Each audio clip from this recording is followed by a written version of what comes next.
The Redmi Note 7 is made by Xiaomi, one of the largest smartphone manufacturers in the world. Xiaomi's Redmi line of phones is the cheaper, more budget lineup,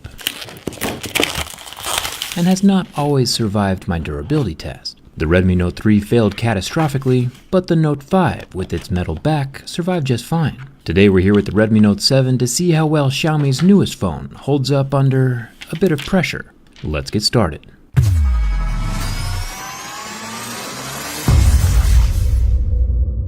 The Redmi Note 7 has the teardrop camera notch up at the top and a dual iPhone-style camera setup on the pink psychedelic back. This thing looks pretty awesome, kind of like spotlights shining up into the sky after a nuclear apocalypse. Starting with the scratch test, I have a set of Mohs mineral picks that tell me what the screen is made from. Lately, even with budget phones, they've been using glass, and Xiaomi is bragging about Gorilla Glass 5 on this model, which is good. With no scratches showing up before a level 6 and deeper grooves at a level 7, this inexpensive smartphone is holding its own so far. The teardrop notch holds a 13 megapixel selfie camera right below the large plastic speaker grill. The grill is sitting pretty tight between the glass and the frame, but with a little persuasion, it can come out of its hole.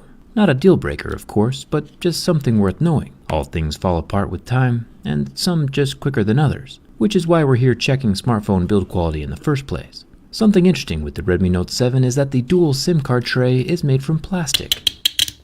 Normally we would expect metal here. Also surprising is the water-resistant ring around the SIM card opening. It snapped when I pulled out the tray. Yeah, the tray holds the SD and SIM card, but I'm not overly impressed with the materials so far.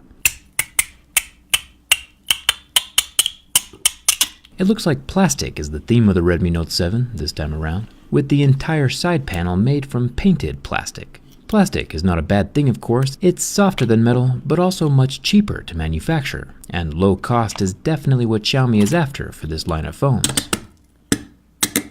The bottom of the phone is also plastic, right next to the USB-C port, and everything over here along the right side, including the power and volume rocker, is all made from plastic. Budget phones are a great thing, especially ones with features, and the Redmi Note 7 comes with a headphone jack and IR blaster. It's funny how the inexpensive phones these days are including more features than the major flagships. The back panel is made from glass, protecting the Redmi logos. I'll make my way up to the fingerprint scanner, and surprisingly, the fingerprint scanner is invincible. 0 scratches on the surface, thumbs up for that.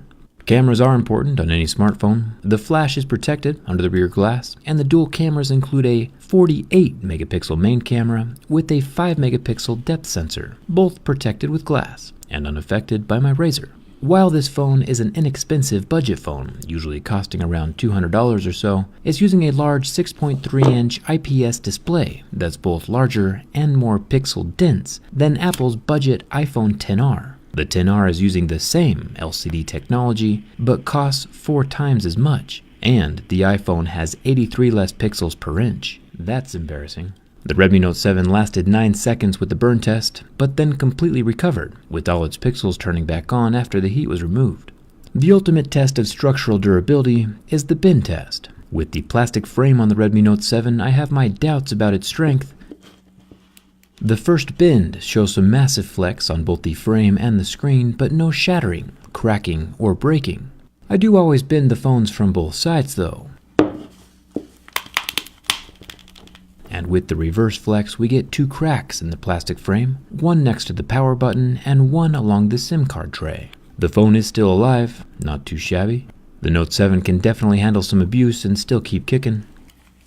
One last bend for the road.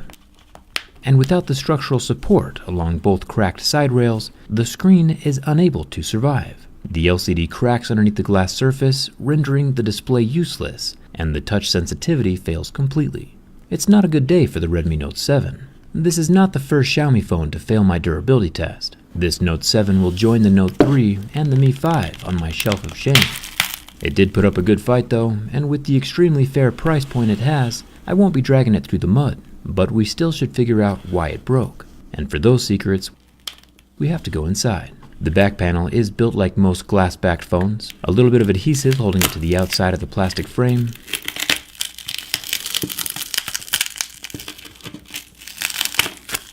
Honestly, with how cool this cracked glass looks though, I don't think I would even mind much having a cracked phone. Inside we can see the large 4000 mAh battery, and if we look closely we can see where the breaking points are along each side of the frame, here at the SIM card tray and over here at the power button. Holes and buttons in the frame are definite weak points, as we learned with the iPad Pro.